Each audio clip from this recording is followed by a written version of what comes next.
I was reading this book, The Light After Death, and it talks about the usefulness sometimes of bad things happening, the light after death, um, and how, in a way, it was kind of described as a yin yang, where if you take that one space as the negative, the circle in it, so you have the yin yang is kind of like two halves of a circle that then have a dot of the other color.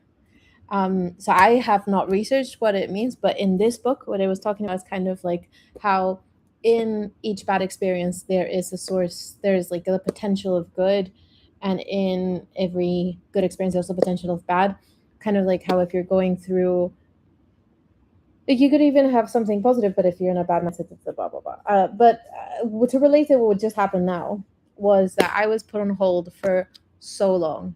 Okay, many years ago, I was taking a sketch writing, comedy sketch writing class, and I was trying to get through to a bank, and it was comical how long they just had me on these loops, and I would ask these questions to, or like, for information, it would just loop, loop, loop, and how the lack of like being, I got my nails done for my sister's wedding. But then fast forward, and that was 2019, so fast forward 2026, so 7 years later that idea still has had not been done. And I was so angry at the company, because it was an airline company, so I was angry at them. I was like, because their chatbot kept telling me you have to call them, but my throat was hurting so much in the morning. So I was like, can I please chat with someone? Obviously, didn't even push that agenda because I was like, they're already being so difficult, like in this way. And then on the phone, they were like, well, this information doesn't correlate, so you need to add this other thing. And then I was like, I don't even know where that is. Does that mean I need to? Anyway, all this mess. And on top of that, it was the waiting time. And I actually recorded the um like the minutes. I You see, the first one was 6 and 44 minutes, so it was, yeah, around 4 minutes and a, yeah, so 12 plus 6, yeah, like 20 minutes literally just on hold. That is not the other conversation. And I was just getting angry and angry and angry, and I realized, okay, well, like I'm kind of, if I'm putting my focus on the anger, I'm just getting angry, and I'm like relishing in a twisted way, because obviously you don't want to be going through it, but for some reason, I'm like, every time that I would get like a screen that it wouldn't work, I would get kind of, like, oh, our systems are not responding, or this, like, literally this page isn't working. And I was kind of getting happy that it was validating my anger. And I had the idea of finally recreating the sketch that I had in my head, although kind of the minimum viable product of that sketch, because the sketch would have entailed me to actually get like the lighting and like, or at least like have someone else film, remember what the sketch itself was.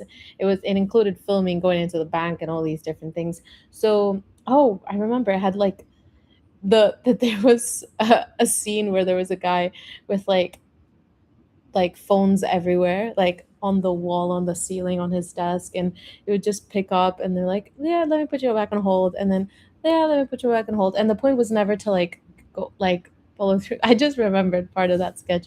But I took the minimum viable product of that idea, and which was depicting someone going through the emotional side of, what it means to be put on hold. So that's one of them. That's another one. You can react. Just the pensive.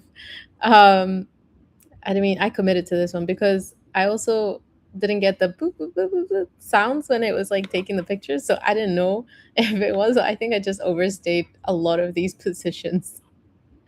um but yeah, I thought that was funny.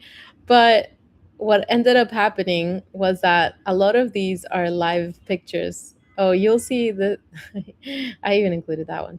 Okay, this is me attempting to do the illusion of fitting into the cup. We're getting there. Mm, yeah. So yeah, and this is the video in the end. And so what I did was I used the audio. Let me just take that out. So, um, and then I felt so happy, and I could not have foreseen the level of happiness because it was kind of gradual in the sense that whenever they would pick up the phone, I was happy because I had been taking the pictures while I was waiting. So I was not sitting, festering, like putrefying, whatever it's called, like, like I wasn't like rotting in helplessness or hopelessness. I was actually doing something creative um, with the time, and I was kind of taking it on my own hands. Because sometimes I know that you can be while waiting doing other things, but what ends up happening is that my brain isn't that fresh because I'm like I was doing this other thing and then whereas this was like physically active but my brain was like clear. So I don't know, I felt like it was a good way to not just pass the time but actually make good use of it. And so I was already kind of giddy or excited and happy when they would finally pick up the phone because I thought it was funny. I was having my personal inside joke that I was laughing at and making these funny pictures and trying over and over um, till we get something that I thought was good. And then what I totally didn't expect was, yeah, the level of joy, sheer joy of accomplishing a vision, even though it was a minimum viable product. That video literally was just some pictures.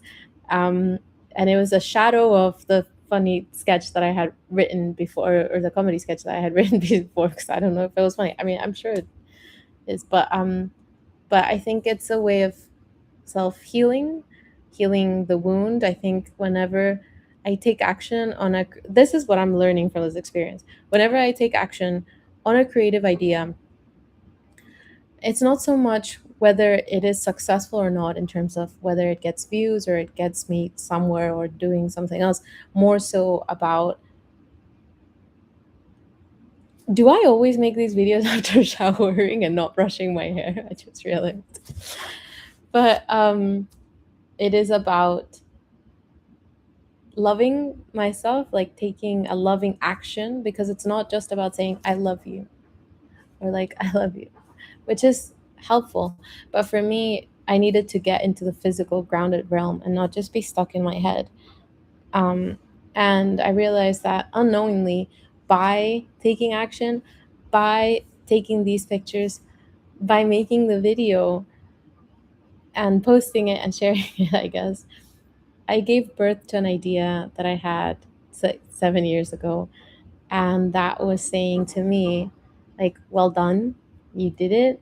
It was good enough to get it done. And all the barrier that I had had before was just me thinking, oh, it's going to take too much time. It's not even good enough. I know that it's kind of relatable, but do people really care? Maybe they don't care enough because I haven't seen that kind of video done yet. So maybe that's the reason why, you know, I haven't seen it is because people haven't done it. So maybe that's not good. But yeah, so in a way, I think I'm doing a parallel of the yin yang concept in this description and using it like in such a negative experience of being put on hold for over 20 minutes. I was able to heal and fulfill that creative idea I had 7 years ago.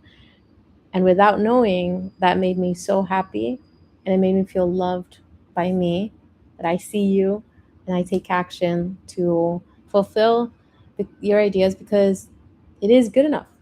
So perhaps it is, I want to encourage myself to perhaps look for more than look for, because that's active, like, as in, like, be open to, well, you know, what could be the good thing within this bad experience.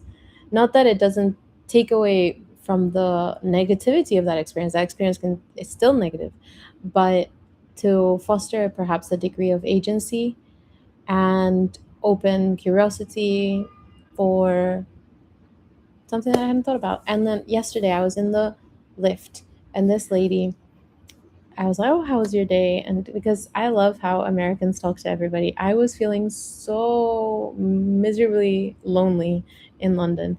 And I was here in New York, and people would be like looking at me in the eye, and I was like, do I have something blue on my face, or like is my hair really bad, or do I am I super ugly, or like am I what the heck is happening that people keep looking at my face? And I realized that's just a cultural difference. So I also realized that people are really keen on talking. Some people are like, I went to the theater, we saw The Lost Boys. I was so like like so good. Please watch it. And these people in front of us, they were like turning around looking to see who they could talk to, and I was like, I didn't, in London you're trained to just don't make eye contact, like don't, because you don't want to bother other people. That's the whole, I think, premise from what I've understood. And I realized that here it's quite the opposite. It's kind of like people actually do like it. But yeah. So this lady on the on the lift, she told me she had an amazing day. It was very serendipitous like things, and I was like, oh, I love that. I would love to have that for myself. And she was like, well, you just have to go with the flow. And then she left the lift, and it was kind of magical. And I'm not 100% sure that she's actually a human. I'm pretty sure she's an angel. But yeah, I look forward to. And perhaps this was my serendipitous kind of experience where it just happened. So I'm grateful. And I wanted to share it because maybe having the openness to even consider the possibility of something unexpectedly good, if not just not bad, from a bad experience,